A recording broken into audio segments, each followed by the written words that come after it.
Welcome to my channel. Don't forget to like and subscribe. I'm having trouble walking. What did you do to me? The alien woman's complaint. She clutched the wall as though it might steady the ground beneath her, but the ground wasn't moving. Her legs were. They trembled as though they belonged to someone else, shaking her whole frame with the grace of malfunctioning hydraulics. She drew in a sharp breath, her elongated ears twitching once, twice, before settling back against the sides of her head. Across from her, the human stood frozen, wide-eyed, holding a small metallic device that still hummed faintly, its lights pulsing like a heartbeat he couldn't shut off. Her glare cut through the sterile air between them. "I'm having trouble walking," she said, her voice sharp, clipped, like the crack of a whip. Then her words softened into something rawer, bewildered, nearly a whisper. "What did you do to me?" The man took a step back, as though her accusation had physical weight. He cleared his throat, fumbling to find an explanation. "I might have slightly adjusted your equilibrium." His words tripped over themselves, desperate to avoid the truth. "Nothing major. Think of it as recalibration." Recalibration. Her ears twitched again. She tried to take a step forward, and her knees nearly buckled. She pressed her palm harder against the wall, her nails scratching faint lines into the smooth alloy. "If this is recalibration, then your species is in serious trouble.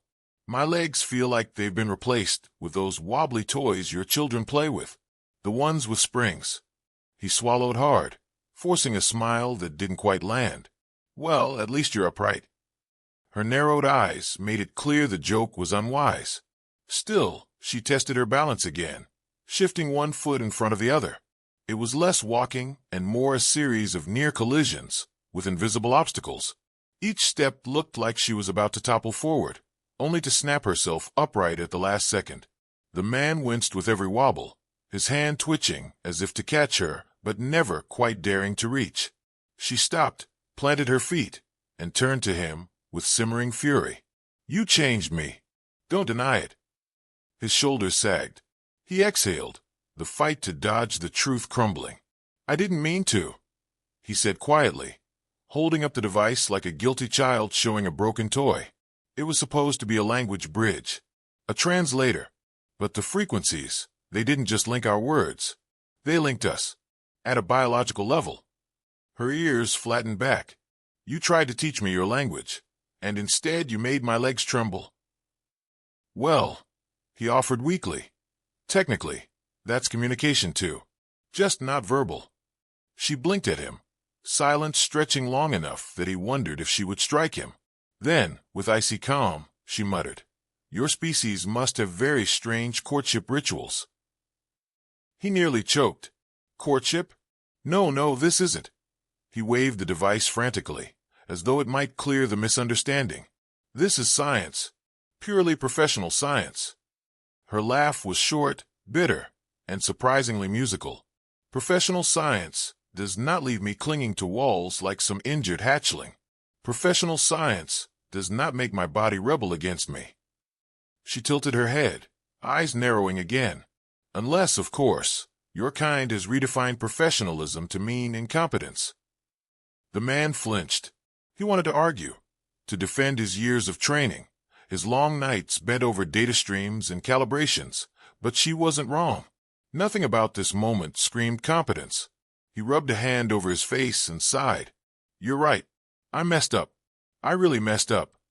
She tried walking again, wobbling with stubborn determination. "Messed up," she echoed. "That's what you call it. My balance is shattered. My blood sings like it's carrying foreign notes, and my ears," she paused as they twitched violently, "are picking up every flicker of your ridiculous machine." She jabbed a finger toward the device still blinking in his hands. "Turn it off before it starts translating me into something even stranger." He scrambled to comply, pressing buttons in rapid succession until the humming faded and the lights dimmed. The silence that followed was heavy, broken only by her uneven breaths. Finally, she leaned her back against the wall and let herself slide down until she was sitting, her long legs sprawled gracelessly in front of her. She looked almost human in that moment, disheveled and weary, but her ears betrayed her otherness, twitching like restless shadows. Tell me, human, she said, her voice quieter now but edged with dry humor. Is this how you greet all visitors from other worlds? By sabotaging their ability to stand? He hesitated, then sat down across from her, his legs folding awkwardly. Usually, we just shake hands. Her lips twitched, as though she wanted to suppress a laugh, but couldn't quite manage it. If this is your version of a handshake, she said, gesturing at her trembling legs, then your planet is doomed. He chuckled despite himself, rubbing the back of his neck. Yeah, that tracks. For a moment, the tension loosened between them, slipping into something almost absurd, almost light. Yet beneath it lingered the pulse of danger, the knowledge that whatever had just happened to her body wasn't simple, and whatever it meant, they were now tangled in it together. Her ears flicked once more, catching a faint sound outside the lab walls. She stiffened, her humor dimming. Others are coming, she said flatly. The man's heart jumped. Others. She gave him a sharp look. Unless your machines have learned to walk on their own, yes. Others. And when they arrive, you'll need to explain why I'm sitting here like a broken puppet. He swallowed hard, clutching the now-dead device. For all his fumbling, he knew one thing with certainty. The next steps, however shaky, would not be his alone. She pushed herself upright, hands braced against the smooth wall, legs wobbling with less resistance than before, but still unsteady enough to make her hiss under her breath. The man hovered at her side, arms half extended as though preparing to catch her, though he clearly feared she might bite if he touched her without permission. Her ears flicked, sharp as antennae, swiveling toward him in annoyance. Stop staring at me like I'm about to collapse into your arms, she snapped. If I fall, I'll take you down with me, and you'll regret being within reach. He forced a laugh, nervously rubbing the back of his neck. Noted. I'll, stand over here, at a very safe distance, like a safety buffer. You're the reason I need a buffer, she muttered, dragging one foot forward with stubborn precision. She managed 3 steps before her knees bent awkwardly, and she had to clutch at the wall again. Your science has the elegance of a drunk starship pilot. His face colored, though he tried to hide it with a grin. You've met our pilots, then? Her glare should have flattened him. Instead, it only made him grin wider, which in turn made her ears twitch with exasperation. She hated that he wasn't as easy to intimidate as she'd hoped. She steadied herself and pushed away from the wall again, this time managing a few strides with more control. Each step looked deliberate, as if she were teaching her body a language it had never spoken before. She muttered something in her own tongue, sharp consonants and liquid vowels that carried both irritation and fascination. He tilted his head. Was that an insult or a compliment? Both, she replied. Your mistake may have weakened my legs, but I can feel other changes. My balance is improving too quickly. My senses, she stopped, tilting her head as if listening to sounds he could not hear. I can detect the vibration of the air vents, the pulse of your heart, even the faint scratching of your ridiculous stubble against your skin. He instinctively touched his chin. I should have shaved. You should have not tampered with my body. Her words landed heavy, but her tone softened into grudging amusement. Although, if you did intend to make me stronger, you've chosen a very strange path. He lowered the device he still held, turning it over in his hands as though answers might appear in the grooves of its casing. It wasn't supposed to alter you physically. It was designed to synchronize thought patterns and vocal tones. A translator, not a gene splicer. And yet here I stand, or wobble.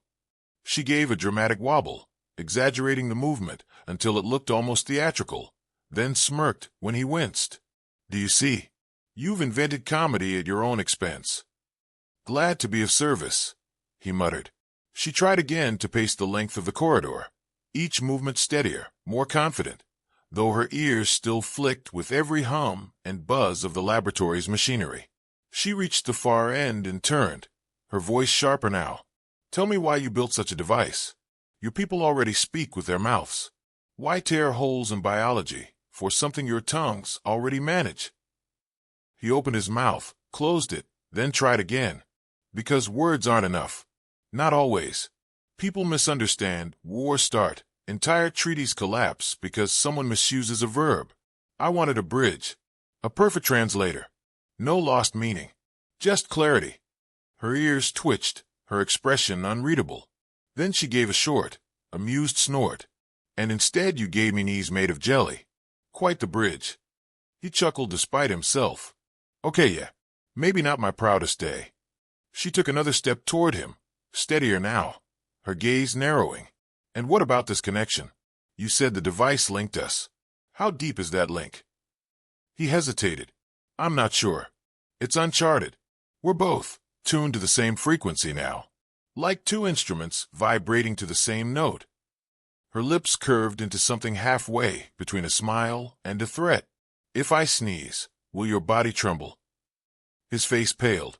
Let's not test that. For the first time, her laugh was genuine, ringing through the sterile corridor like a bell. It startled them both, breaking the weight that had settled between them. She pressed a hand to her chest, steadying herself. Perhaps you are not entirely hopeless, human. At least you make amusing prey. Before he could respond, the corridor lights flickered red, and a low alarm thrummed through the walls.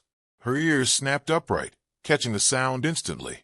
She looked toward the sealed door at the far end, her humor vanishing. Your colleagues, she said flatly. His stomach sank.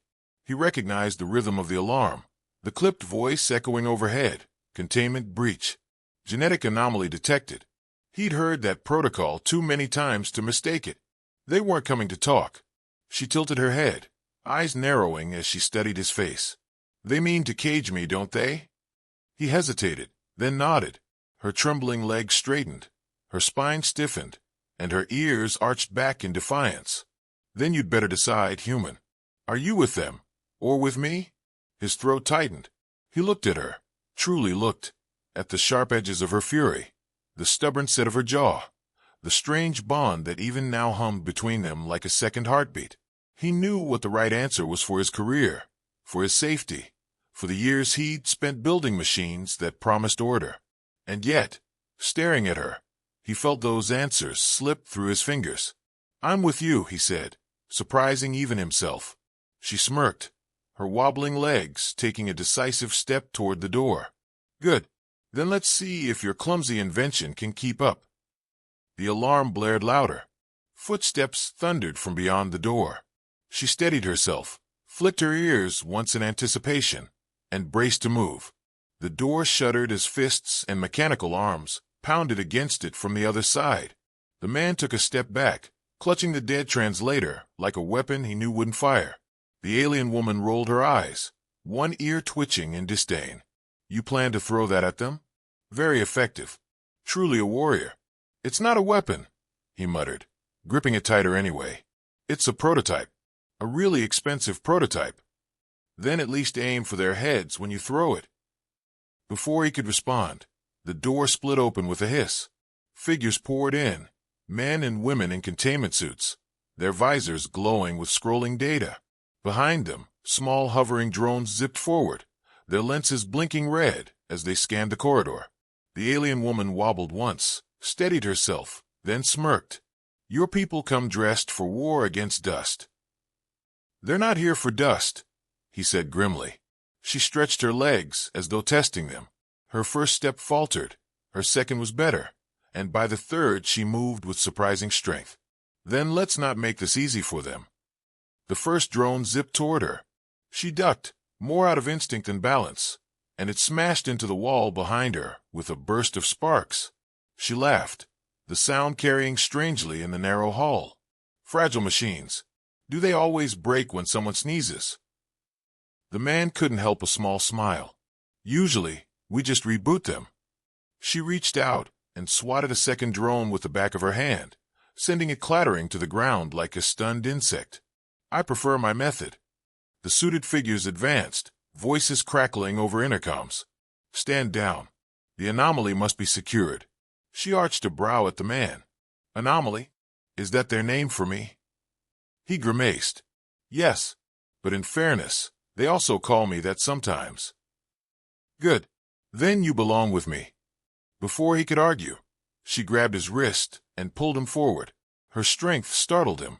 Whatever had been trembling in her legs now surged with energy. They sprinted down the corridor, alarms screaming overhead. The man stumbled once, nearly dragging her down, and she shot him a sideways glance. "You're the one walking like jelly now." "Running isn't my specialty," he panted. "Apparently neither is science."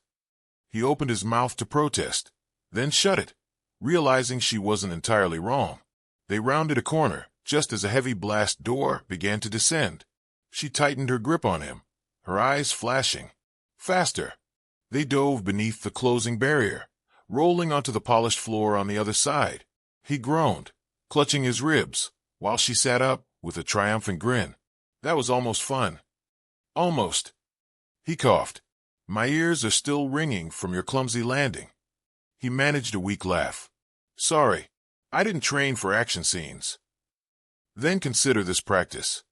She stood, steadier now than she'd been since the accident, and offered him a hand. He took it reluctantly, surprised at how firm her grip had become. The corridor ahead split in two. Signs glowed in sterile blue, one pointing toward the laboratory's upper exit, the other toward the reactor core. He pointed toward the exit. "This way." She tilted her head toward the other sign. "What's a reactor core?" "It's not where we want to go." "Then it's where I want to go." Before he could argue, she was already moving. He chased after her, muttering about bad decisions and catastrophic headlines. The deeper they went, the louder the hum of machinery became, resonating in her ears like a living pulse. She slowed, pressing a hand to the wall. "I can hear it breathing." "It's not breathing. It's fission. Energy transfer. Controlled explosions." Her lips curled into a grin. "Your species cages explosions? Perhaps you're braver than I thought." "Or stupider," he admitted. They reached a chamber where the air shimmered faintly with radiation shields. The core pulsed at the center, a column of light, suspended by magnetic fields. She stared at it, her ears trembling with every fluctuation. "It sings," she whispered. He blinked. "It what?" "It sings. Low, deep, like the heartbeat of a giant." He listened, but heard only the hum of machines. "I think that's the shielding system." "Your words make beauty ugly." She stepped closer, ignoring his hissed warning. "Perhaps this is why your inventions wobble. Your ears are deaf." Before he could drag her back, the chamber doors behind them slammed open. More suited figures stormed in, weapons raised. She turned to him with a grin too wide for the situation. "Time to see if your expensive toy can do something useful." He clutched the device, stammering. "It's not a weapon." "Then pretend it is." Desperation flared. He pressed random sequences on the device, and to his astonishment, it hummed back to life. The lights pulsed faster, syncing with the rhythm of his own heartbeat. The alien woman stiffened, her ears twitching wildly. She gasped, then straightened, her body surging with sudden strength. She flexed her hands, eyes glowing faintly. "You've tuned me." "I didn't mean to," he shouted over the alarms. She laughed, stepping forward as the suited figures hesitated. "Then let's not waste your mistake." She moved with newfound grace, her earlier wobble gone, her steps fluid and powerful.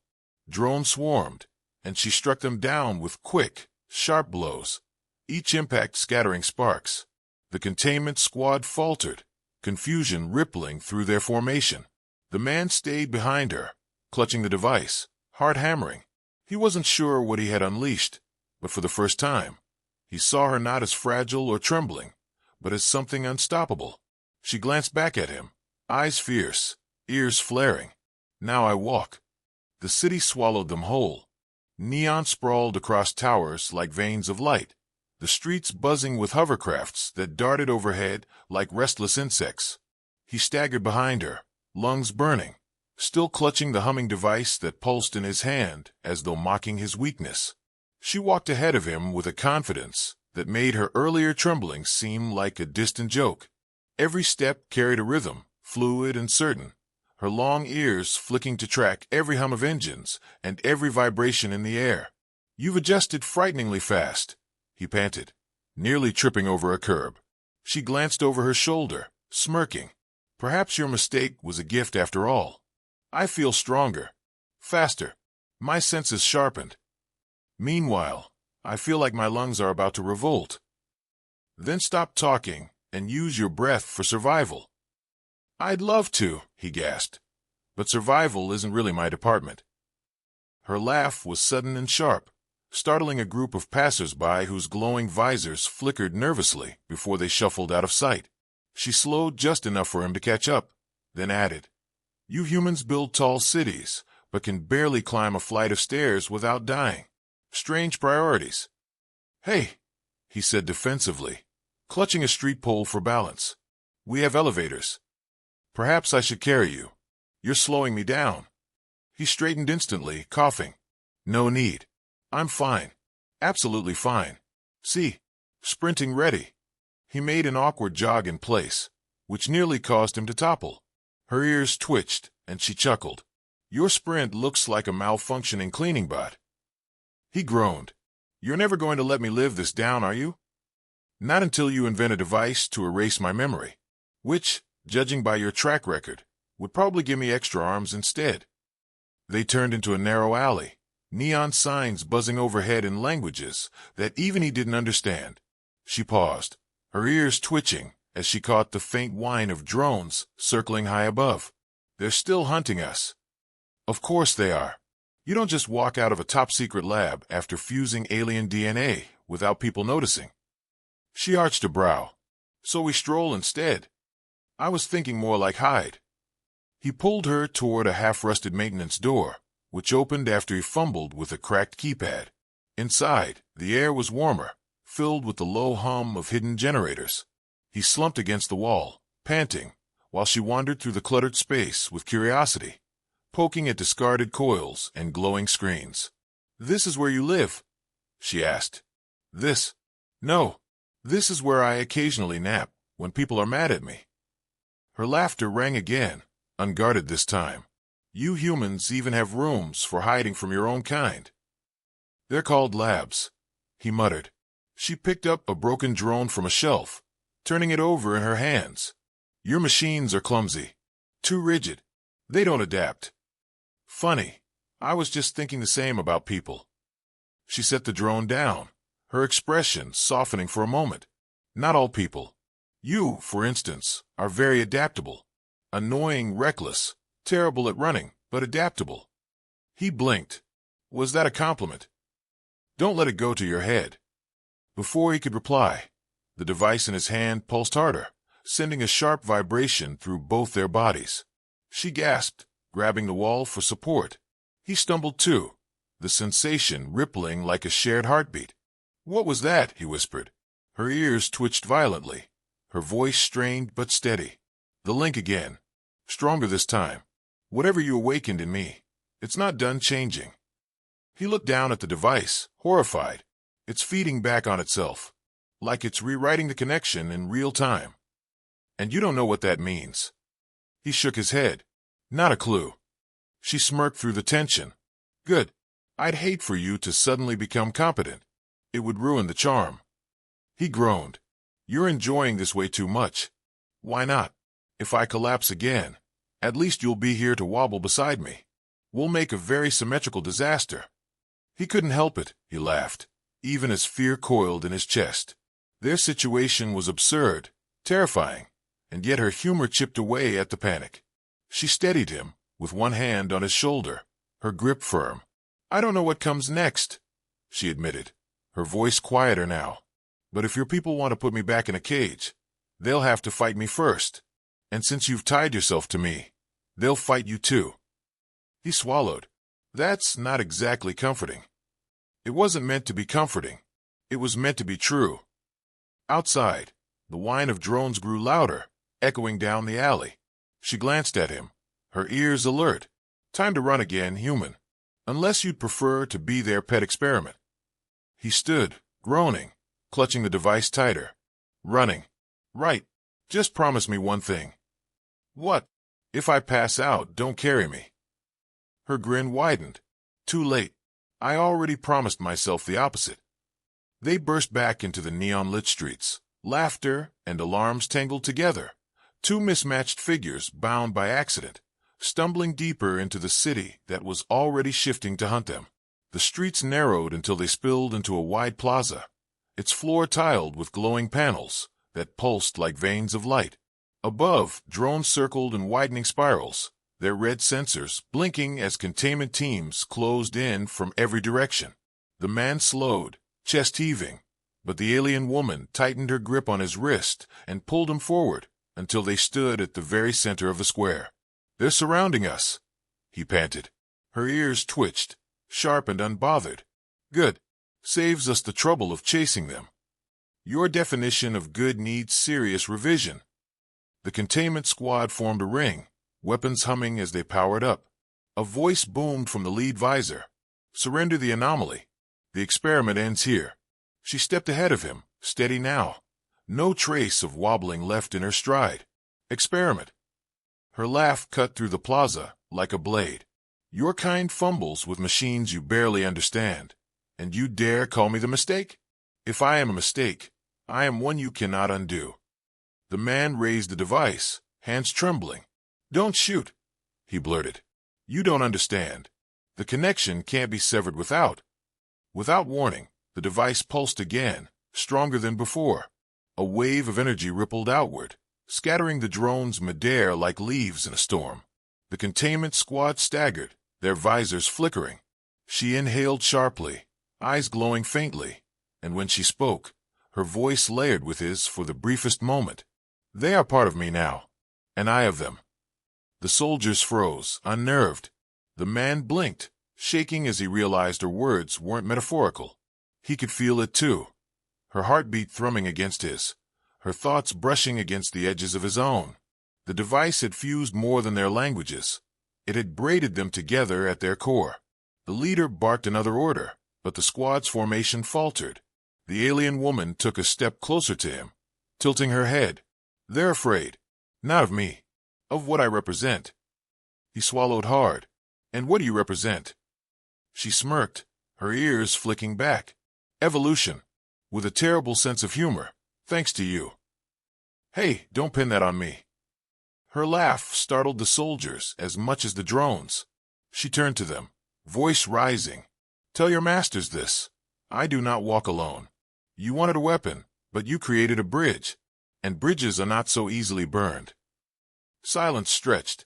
The man's grip on the device loosened. For the first time, he didn't feel like a scientist clutching broken tools. He felt steady because she was steady. The squad slowly withdrew, their suits hissing as they backed away. Orders crackled over their comms, but none dared step forward again. The drones pulled higher into the air, circling without daring to dive. When the last of them retreated into the shadows of the neon towers, the man slumped to the ground in disbelief. We just scared off an entire containment team." She offered him her hand. "No, we convinced them." He let her pull him up, blinking at how easily she steadied him now compared to when they'd first met. "You don't feel like a mistake anymore." "I never was." She arched a brow. "Though I admit your involvement almost ruined it." "Almost.